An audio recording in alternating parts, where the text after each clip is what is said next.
Welcome back, everyone, to another episode of Healing Hearts. Today, I'm just going to be talking briefly about becoming the observer and how you can incorporate things into your life to become the observer over your own life. So, it's so easy for us to have an opinion about somebody else, and that is the same way that we can have an observation in regards to ourselves. It's a little bit easier said than done at the beginning, but the more that you incorporate this just different habits into your life, I think that you'll be more aware of the thoughts that can quickly be revealed to you.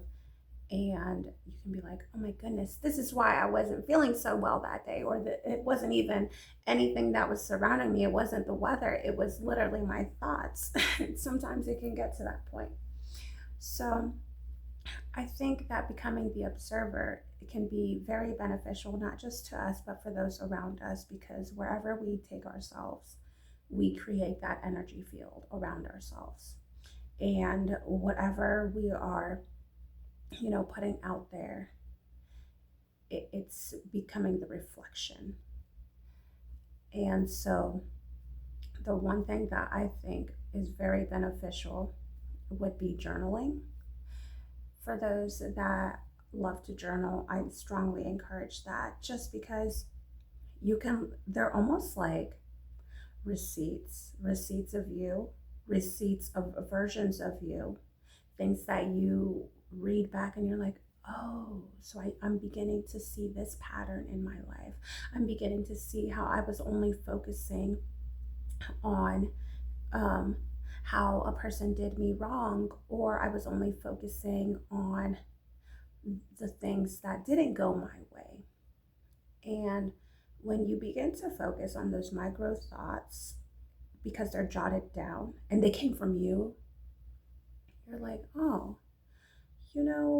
maybe I could do a little bit of inner self reflection and inner work and realize that there is a better way.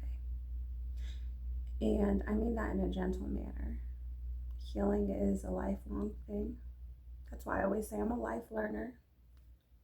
It's not something that requires perfection, because there is no one else that is going to be like you ever. That's a beautiful thing. And I also think that journaling will show you the good things that you can become stronger at. A lot of the times, we don't realize that um, when we were young, maybe you were teased about your superpower. If you were too emotional or too sensitive. And back then, sometimes it wasn't labeled as an empath, it wasn't labeled as clairvoyance or clairaudient, things of that nature. It was just labeled as you're too sensitive, you're too this, you're too that. And when as you grow up, sometimes you did away with those things. That ultimately is your superpower and is what makes you unique. It doesn't have to be just, you being empathic. It can be what makes you unique and what the reason you were created for. And you swept it under the rug just because somebody said that it didn't align with the way that they wanted the world to be around them. Like, I hope that made sense. But this is why I always say observe your thoughts. And for me, I know that I'm constantly reminding myself, like, well, why, not really in a way to solve anything, but just in a way to ultimately be like, so I wonder why I did that, or why did I react like that? I responded another time. Why was I um why was I a little bit meaner today? I know, I know. Perhaps it's very too realistic for you in that manner. But I think that it's when you begin to observe through journaling or through meditation, that's another great way. I mean, think about it. When was the last time that you sat in silence for more than 20 minutes? If you really sit in silence for 30 minutes, 20 minutes, 10 minutes, you can start with 5 minutes or 2 minutes.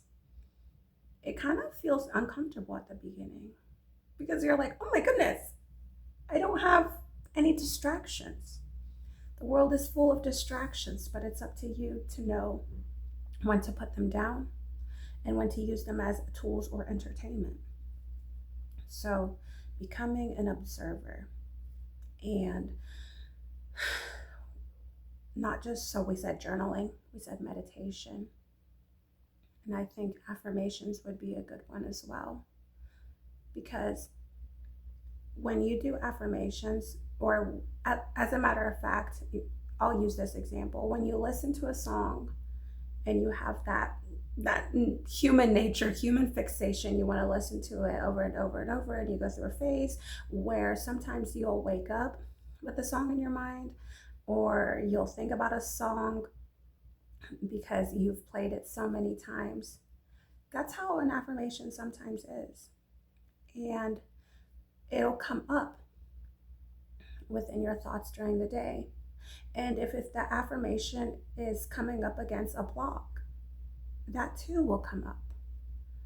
If you set a goal to be healthier, and your affirmation is like, my body only craves healthy things for my mind, body, and soul, you'll think about it, and either your mind will be like, you know what, yeah, I was putting good deposits within my body by taking the stairs and eating 2 more vegetables than I normally do.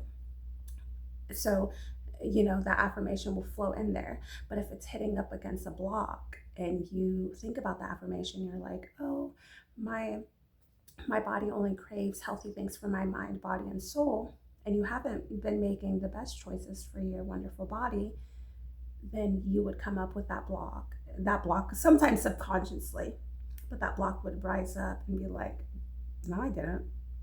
Yeah, right. And maybe you'll think about a show that wasn't so good for your mind, or music that wasn't so good for your mind that you listened to. I won't go into the chemicals that they put into our food, but affirmations are a great way to begin to bring up those thoughts and observe them. It's up to us. No one's going to do the work for you. And I heard this really good thing the other day. I heard that if you continuously keep putting off the healing that is meant for you, you might miss your calling, you might miss your purpose. And some people don't even notice this until their 50s. That's almost half a century. Well, that is half a century that a lot of individuals didn't even notice. And it always just goes back to this article. I think Bonnie Rowe, where she was a hospice nurse, and she talks to obviously individuals that are going to pass away. I want to say the book is called Regrets of the Dying. Don't quote me on that. And a lot of the things that people regret is, not finding their purpose, spending too much time working, and not telling others how they truly feel. And all of these things can stem from, obviously there's more in her book, and those things, they stem from becoming the observer of your life. Because after all, you want to live a good life that is fulfilling to you and that is tailored to you. Just as somebody gets a suit that is tailored, or goes to the seamstress and they tighten up that dress or that suit for that individual, it's fitted for them. Your purpose is fitted for you and you only. And you can never start that until you begin to observe your thoughts. But yes.